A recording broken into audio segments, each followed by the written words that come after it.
Um dos caras que você mais entrevistou, eu acho que exclusivamente no São Paulo, foi esse homem aqui, certo? Esse aí. Eu entrevistei ele agora. Aqui, ó, aqui, ó. Eu entrevistei ele agora em Salvador, Bahia Então, e América. exatamente. E aí, como é que ele tá? Tá bem, hein?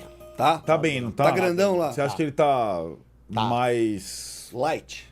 Não, Não é light, ele não é mas light, né? mais... Bom, agora disputando a Libertadores, agora mais, sei lá, mais sereno, mais... ele tá mais confiante. Mais confiante. Acho que essa é a palavra. Porque assim, o que ele fez no Fortaleza é uma transformação do clube. Certo. Né? Hoje o Vojvoda tem muito mérito, as diretorias também. O Fortaleza não à toa tá aí para disputar torneios importantes. Mas era o Fortaleza, que veio de uma Série B, que precisava ser um time maturado. Certo. O Bahia não. O Bahia é um time gigante É. e que tem hoje algo imprescindível, grana. Então ele pode hoje se dar o luxo de escolher algum jogador e bater de frente com os principais. Falar, quero Exato. aquele. Ah, mas o Flamengo também quer. Mas vai atrás, que eu quero. É. Antes o Bahia não tinha como fazer isso, né? Então ele está muito mais confiante. Nem no São Paulo ele conseguia fazer isso. É, Agora muito menos ele exatamente, conseguiria fazer é isso. Então ele está muito mais confiante no trabalho dele, no que ele pode. Eu acho ele ótimo técnico, acho o Rogério ótimo técnico, e eu acho que ele consertou muito. Eu acho que ele não gosta que eu fale isso, mas eu vou falar. Ele é um cara, por melhor que ele seja, ele tem a corda dele tensiona muito em determinados momentos, É. né? E às vezes para determinados grupos, quando você trabalha com muita atenção, o grupo responde ao contrário. Ele responde te tem jogador que gosta. Espana, né? Tem Tem jogador que espana. tem jogador que fala, pô, esse cara tá de sacanagem. Enfim, mas eu acho que agora ele tem um controle, ele ainda é muito ídolo. Jogador que atua hoje, mesmo quem não jogou na época dele, ainda o vê como o Rogério Ceni, Certo. o que ele foi, a história dele, as faltas, tudo mais. E acho que ele está muito mais confiante nele e na estrutura que ele tem à disposição. Quem que é o braço... Assim, o Charles tá lá com ele até agora, mas assim, quem que é o braço direito, talvez dentro do elenco? Você conseguiu identificar, Edu? Ó, o Charles e o Nelson, que foi zagueiro do São Zagueiro Paulo. Nelson. O Nelson também tá o tempo todo. O Nelson não é o primeiro ali, mas é o cara que tá Lá em cima. em cima e vendo tudo, né? Ah, ok. Sim, eu fiz um jogo só, esse jogo aí. Eu tinha feito com o Atlético ano passado. Quando o Bahia escapou do rebaixamento, foi ano passado? Foi 13, retrasado. 4 a 1, 23, né? Eu fiz esse Última jogo. rodada. Aquilo É. lá, Nossa. aquilo lá pra ele valeu o ano seguinte. Exato. A entrevista após aquele jogo na Fonte Nova foi uma entrevista do tipo: nós vamos fazer, vamos acontecer, porque ali era o ponto que ele precisava para o Grupo City ter total confiança no trabalho dele. E não foi assim, um salvamento minguado. Ele meteu um 4 a 1 no Galo do Felipão, cara. 4 a 1 no Que Galo vinha do super Felipão. bem, né, naquela atuada. E aí acho que o ano passado teve algumas decepções, Copa do Nordeste parece que foi bem decepcionante, né, tudo mais, mas ele é muito, ele já tem uma confiança, o Rogério Ceni já é um cara confiante por natureza, né, por tudo que ele fez. Eu acho que ele tá num clube que aumenta essa confiança, acho que o termo é esse, ele tá muito confiante nele e no elenco que ele tem.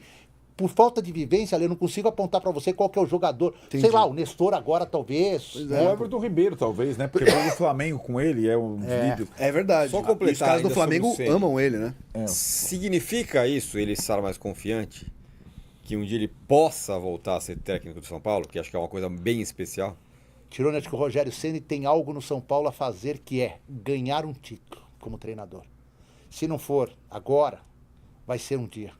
Nem que ele... Você acha que ele vai Acho ter a que- terceira chance? Acho que ele vai ter. Ah, É eu que não tenho cla- dúvida disso também. É que, claro, que tem uma geração já agora, por exemplo, quem tem hoje 15 anos e torce para São Paulo, já vê o Rogério Ceni com mais distância, Sim. já houve história. Já é história o que ele fez em campo, né? Que ele tinha 5, 6 anos. E quando- viu ele como técnico. Viu ele como técnico, se decepcionou Sim. em alguns momentos, principalmente aquela final de Sul-Americana, foi uma decepção, né? Muito. Mas assim, o cara tendo um pouquinho mais de 20, 22 anos hoje, ele tem uma lembrança dos 10 anos do que foi o Rogério como jogador. Então eu acho que esse cara que tá aí nessa montagem, esse cara vai voltar pro São Paulo e vai ser campeão no São Paulo. É. Eu acho que tem uma questão, né, dele com a Libertadores, que é um torneio que ele sempre... E agora dá para perceber nessa pré-Libertadores com o Bahia que a satisfação dele treinar um time na Libertadores. E ele fala como, assim, ele já sabe, nós a gente vem do pote 4, a gente vai ter que decidir as duas partidas fora de casa, nós temos... A satisfação dele estar na fase de grupos da Libertadores agora é uma questão. E acho que seria ruim para qualquer brasileiro pegar o Bahia. Sobrou pro Inter. Ele é Mas- autor da frase, né? Não conheço Macapá porque estive em Maracaibo, não é isso? Uma coisa assim? Exatamente. Ele na entrevista pós-América, o que aconteceu? Eu cheguei lá na terça, o jogo era na quarta, E eu já cheguei lá, tipo, ele sabendo que eu tava indo para tentar uma exclusiva com ele. Ah, na terça não vai dar, porque eu tenho treino e tal. Na quarta, vamos ver. Ah, não, na quarta não dá, porque eu não gosto de entrevista no dia do jogo. Ah, fica pra quinta. Acabou o jogo, teve a coletiva dele, o assessor me chamou. Falou assim, ó, o Rogério falou que se você puder, ele te atende agora. Opa! Falei, cara, eu tô aqui pra fazer isso, que é agora, daqui a 1 hora, não tem problema. Ah, porque ele vai dormir tarde, ele não dorme, realmente, ele não dorme, né? O bicho não dorme. Ele te atende agora, Tipo só a que lei, manda tem que mensagem esperar. às 4 da manhã. Tem que esperar Eu por acabar a outros entrevista do motivos. América, que ele vai fazer sozinho com você na outra sala de imprensa, a do América de Natal. Aí, tá bom. Fiquei lá, fiz meu trabalho, entrevistei zona mista lá. E aí ele chegou, depois de quase 1h30, demorou. O jogo acabou, o jogo foi às 8, acabou às 10, chegou umas 11h45 para me atender meia-noite. Mas assim, tava super contente. E eu tava conversando ali com os meus câmeras, que são de lá, falando, tenho bastante viagem com o Rogério. E contei a história da viagem que o avião da Rico parou em Manaus, porque teve um problema técnico. A gente foi pra Guadalajara, o São Paulo, ganhou de 1-0 do Chivas, gol de pênalti dele aos 40 minutos. E esse voo foi muito louco, porque o São Paulo contratou essa Rico, empresa aérea, vendeu passagens pros jornalistas. Olha isso. E a gente foi. E quando chegou no Manaus, na escala, para abastecer, os jogadores pediram, a gente quer descer para a sala de embarque, eram umas 11 da noite. Não poderia, voo fretado, desce aí, desceu todo mundo.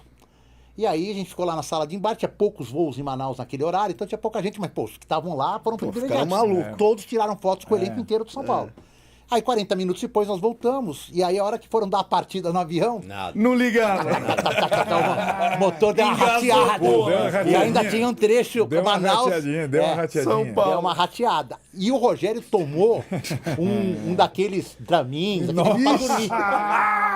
E aí nós saímos de novo para algumas horas lá. Esperar no saguão lá. E ele tava muito engraçado. E eu tava contando essa história, ele tava engraçado a ponto dele, o Rogério, Tipo assim, Rogério, na- desculpa na falar, poltrona. mas ele é assim, né? O Rogério é assim. Pão duro. Ele pediu um sorvete lá e deu uma nota, eu lembro até isso, deu uma nota de 100. Ele tava tão grog que a mulher deixou o dinheiro e largou o dinheiro no balcão, 90 e poucos reais. Ó, que Eu isso, peguei o Rogério. dinheiro e entreguei pra Aí, ele. E eu Rogério. tava contando essa Ó o história Dramin. pros câmeras e pros assessores do Bahia. E ele Maravilhoso. chegou pra entrevista, né? E aí eu falei assim, brincando, quando ele sentou aqui do meu lado, como você tá, eu falei assim, tava contando a história da viagem. Pô, se eu tomei o Dramin, essa é a história que eu tava contando. lembra de tudo, Ele né? lembra de tudo. Até, cara, pra viajar com o Rogério. E ele tá a mesma coisa, ele foi contar, nessa entrevista eu perguntei, Libertadores vai começar? Ele sabia a altitude, sabia os caras olha do time adversário, falou quantas vezes jogou na altitude, queria passar pros jogadores, que não podia ser assim, que ele tava mandando os goleiros Mandou o goleiro 100 antes. dias antes, Mandou o porque a goleiro bola muda. Cara, assim, é um estudioso, cara. Vamos falar a real. É um estudioso do futebol. Não é um cara que encara qualquer jogo como mais um. Ele encara o jogo como se fosse a final da Copa do Mundo com a América de Natal ou a final da Libertadores contra o River Plate. É o mesmo tipo de demais. dedicação que o cara tem, cara.